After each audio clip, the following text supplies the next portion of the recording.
Good afternoon, everybody. This is Hunter Mozingo bringing you your daily market insight video for Thursday, July 29th.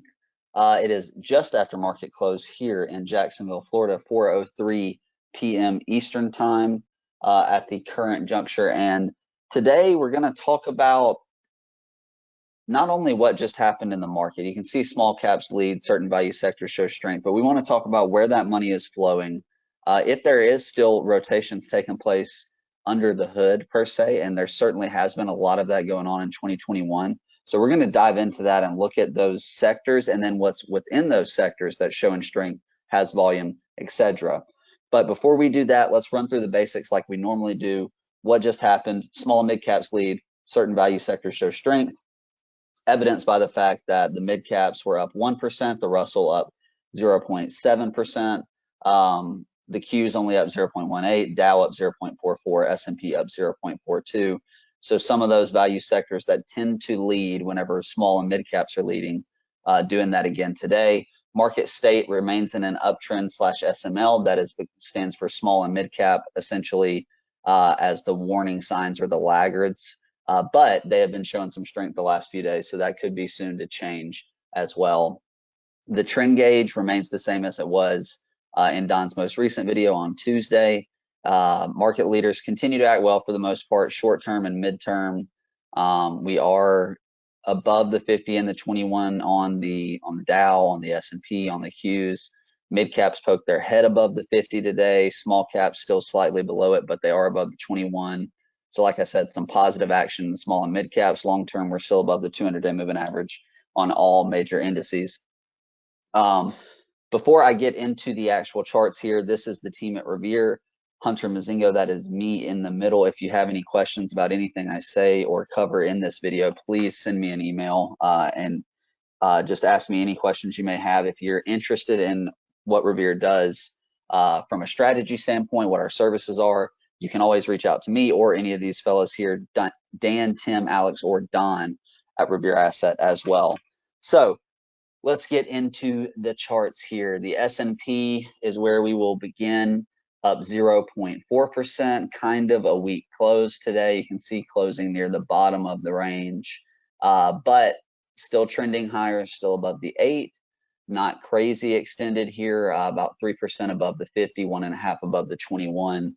And the important thing is just kind of sitting right here at this 440 level, and not a bad day by any means. You've also got the Qs who are a little bit more extended here, 5% above the 50, 1.5 above the 21.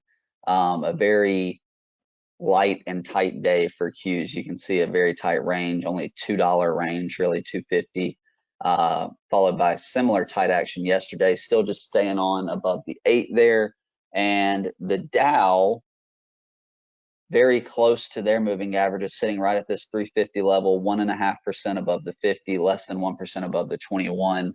Dow not looking bad either. And as I mentioned, mid caps showing some constructive action here above the 50 for the first time since this day here on 7/12 when it stuck its head out. I would look for a close, 2 consecutive closes above the 50 and the 21 is really what would make us kind of change our temperament on small and mid caps. So I'd look for another close above the 50 here on MDY.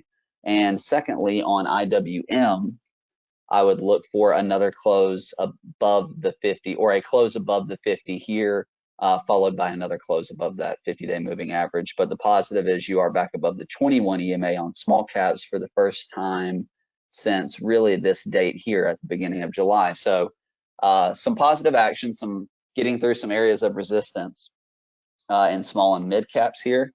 And you've also got TLT today pulling back a little bit more towards the mean. It's continued to trend higher, but coming back to reality a little bit after the strong move. We saw TLT down, meaning that bond yields or rates are up. So we saw some banks and financials have some good action today, which leads me into market leaders for the day. So I'm going to run through these very quickly here. AMD up another 5% after being up 7% following earnings, even though they were initially down to slightly green after hours. So very strong follow through action on AMD today. Tempur Sealy, which is a mattress company, right? Tempur-Pedic and Sealy, up 15%, 300% above average volume, taking out these 41, 42 areas of previous highs and resistance. In the meanwhile, Qualcomm, another strong earnings name today, reported earnings, as you can see here. EPS numbers were strong, revenue numbers were strong, and above this 150 level, a 6% move on about 200% average volume, above average volume. Align Technologies, another big earnings move, similar to Qualcomm, roughly 200% above average volume, almost a 10% move, right around 9%. And through these previous highs here, 634, 647, and 653. And Meritage Homes, MTH, also a big move today, up 12% on 170% increase in average volume. And a few that we own in Grotection showing some strength today, Dynatrace and InMode as well. Both of these looking really good. We added to both of these yesterday following their earnings reports, and how they acted. Both acted very well. You can see the bounce off the 21 for InMode, and the same for Dynatrace, both continuing to show relative strength today. And then two new buys we made today. Franco-Nevada. This is a gold mining company, Canadian, as you can see, but a nice breakout as it pushed through. We bought as it pushed through this 154, 156 level here, and continued up to 160. So a really strong move. You can pull this back on a weekly and see that it's a very nice looking chart, very nice looking cup and handle. You can see the pattern recognition, pick that up there. And then the other name we bought a small starter position on, really big move on earnings today, up around 50%, is Lending Club. So a very small starter position, 1% on this, as it makes a very, very strong move, 2,500% above average volume. That indicates that it really caught some people off guard. There's a lot of shares traded today, a lot of dollars traded. And two laggards that reported earnings today, Facebook down 4%. I would keep an eye on this one at that 21 EMA level, also the 350 level right there. 21 EMA is at 353. The 50-day moving average is at 341. And lastly, another loser from earnings, Novacure, down 10%. This one had that monster gap up and has since fallen apart to some degree. So some good, some bad, mostly good. Now let's talk about where the money's flowing to, though, because that's what we talked about in the title. And I want to highlight that for you guys. So I talked about these steel companies showing some relative strength. I said I wanted to see some closes above those moving averages, push through resistance with volume. Well, we got that today. So I'm going to start with the steel stocks, and I'm also going to talk about the home builder stocks, which I brought up either on Monday or on Thursday's video, as showing some relative strength ahead of some of the other sectors. So XME is the metals and mining group. You can see this is a really good move here, 5%, 125% above average volume. That's what I mean when I say prove me wrong. You can see closes above the 21, 3 of them here, and above the 8, and then a push through this 44 level, push through this 50-day moving average level with strength. That's your broader ETF, and you're going to see some stuff that looks even better on an individual stock level. STLD, I actually bought this one today in my beta test portfolio, right around the 64.50 level after it had already had a strong move, but really nice action, some strength today when you compare it to Nucor, who is not up quite as much, I don't believe. Nucor up 4%, STLD up 5.5%, STLD almost 100% above average volume, Nucor 30%. So a little bit of strength in STLD today, Steel Dynamics. I had also bought Cleveland Cliffs a few days ago at 21.84, which is going to be this day here, 727. This was the day after, I guess, my Monday video. I bought this one. It was showing some strength and actually took some profits on this one in the beta test portfolio as it got extended pretty quickly. And then the home builder, I actually bought this one yesterday in the beta test portfolio.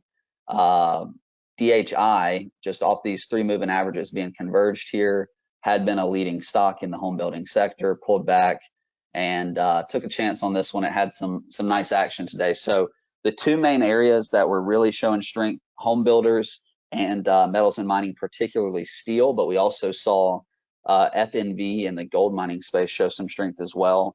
A few other names in the steel space, MT continuing to show strength, TX continuing to show strength, Alcoa AA also showing some strength, up 3% today. And then even the copper name FCX sticking its head above the 50. So you are getting some changing character type of behavior from these metals and mining stocks, just like you saw some changing character type of behavior in the home builder stocks like LEN, for example, getting back through those moving averages, staying above, and then really LEN looks great, more so of a leader than DHI, perhaps more volume, up slightly more as well. So that pretty much wraps it up. We did sell one position entirely today. We sold PayPal on a brutal gap down on earnings. It gap down to the 50, held where it should have held, but just an all-around horrible reaction. Was down about 7 to 8% off the rip yesterday after hours. Got back up to the 285, 288 range, but closed very weak. And also you had banks up today. I did want to highlight that with TLT slightly down. You've got banks up. And some of those names to watch and keep on your radar: Goldman Sachs, Capital One Financial, MasterCard, which recently reported earnings. These are all good financial names to keep on your watch list. So that wraps up today's video, everybody. Thank you for listening. I will see you on Thursday's video, or on the podcast when it comes out this weekend, excuse me, and next Monday's video. Thank you all.